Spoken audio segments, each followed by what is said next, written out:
En fait, au départ, ce que je voulais faire, c'était de la bande dessinée. Par contre, je connaissais très bien l'art contemporain parce que je recevais par mon frère qui travaillait au ministère de la Culture des revues d'art contemporain. Donc je connaissais très bien l'art contemporain. Mais après, j'ai fait de la bande dessinée. J'ai même publié dans Nice Matin dans les années 74. Et puis je suis rentré à la Villa Arson et là j'ai commencé à faire vraiment de l'art contemporain. Mon univers il est assez spécial puisqu'au départ je voulais travailler uniquement sur moi-même. J'avais toute une théorie sur la créature et le créateur, sur le fait que les nouveaux médias allaient transformer l'artiste en créature plutôt qu'en créateur. C'est que l'instantanéité des médias faisait qu'on n'avait pas le temps de connaître l'histoire de l'art. Et donc j'ai toujours voulu être au centre de l'œuvre. Donc au départ j'ai travaillé que sur mon nom, sur mon image d'abord dans l'image télévisée, avec un peu comme une forme d'art numérique. Et après sur mon nom, et après j'ai créé un personnage qui me ressemble pour être dans des nouveaux médias comme la 3D, etc. Puis après il y a d'autres animaux qui sont arrivés comme la Dolly pour les Dolly Party. Et du coup maintenant j'ai un tas d'animaux qui m'accompagnent, un tas de personnages aussi qui m'accompagnent dans le Moyaland. En fait moi quand j'étais aux années 75 à la Villa Arson, mon travail d'artiste c'était de faire uniquement des émissions de télévision en direct, en disant que justement le personnage quand il est dans une image de télévisée en direct, on n'a pas le temps de raconter son histoire. Donc je disais, si la Joconde avait été en direct, eh bien, on n'aurait jamais parlé de Léonard de Vinci parce qu'il n'y aurait pas eu d'histoire de l'art, on n'aurait pas eu le temps. Et donc je pensais que les futurs médias, c'est ce qui est exposé en ce moment dans mon exposition à l'artistique, c'est ce travail des années 75 qui montre déjà des schémas qui ressemblent un peu à Internet. Et donc je pensais que dans les futurs médias, il faudrait que l'artiste soit carrément dans l'image. Et le jour où j'ai découvert Second Life, je travaillais déjà dans les logiciels de 3D, mais je créais des mondes, mais on ne pouvait pas y rentrer.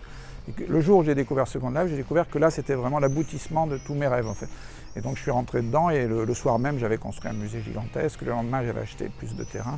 Et maintenant, j'ai 4 serveurs Internet complets, plein d'œuvres, comme une ville, en fait. Et je prépare en plus mes expositions réelles dans Second Life. Je fais les maquettes.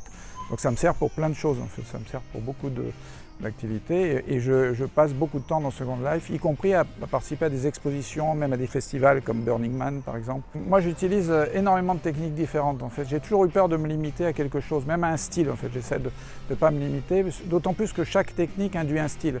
Et que le danger pour les artistes c'est de n'avoir qu'un seul style qui correspond à une seule technique. Donc j'ai toujours essayé d'utiliser tout, d'avoir toutes les possibilités. C'est aussi bien la peinture monumentale, la sculpture, l'abstraction, la figuration, l'art numérique aussi, tout ce qui est dès les premiers ordinateurs, j'ai utilisé les premiers ordinateurs, mais tout en faisant de la peinture en même temps. Donc j'ai pas de limite en fait, j'ai pas d'évolution vraiment, mais je pense qu'il faut que l'artiste aujourd'hui, s'il veut vraiment être un artiste, il faut qu'il maîtrise d'abord toutes les techniques pour ensuite décider ce qu'il veut faire. Mes passions, en fait, j'en ai pas. Moi, j'ai pas de passion à part l'art, en fait. J'ai pas de vie personnelle, en fait. Ma maison, c'est mon atelier. Je prends jamais de vacances. J'ai jamais pris de vacances, je crois, depuis jamais, en fait, de ma vie. C'est-à-dire, même une fois, on m'avait donné un appartement à Oron parce que j'avais fait quelque chose, il y a très longtemps. J'avais mis une sculpture et je l'ai jamais pris parce que je savais pas quoi. L'idée de passer une semaine quelque part sans faire une expo, sans faire quelque chose, j'ai jamais pensé à le prendre, j'ai perdu. Voilà, donc j'ai pas de vie à part l'art.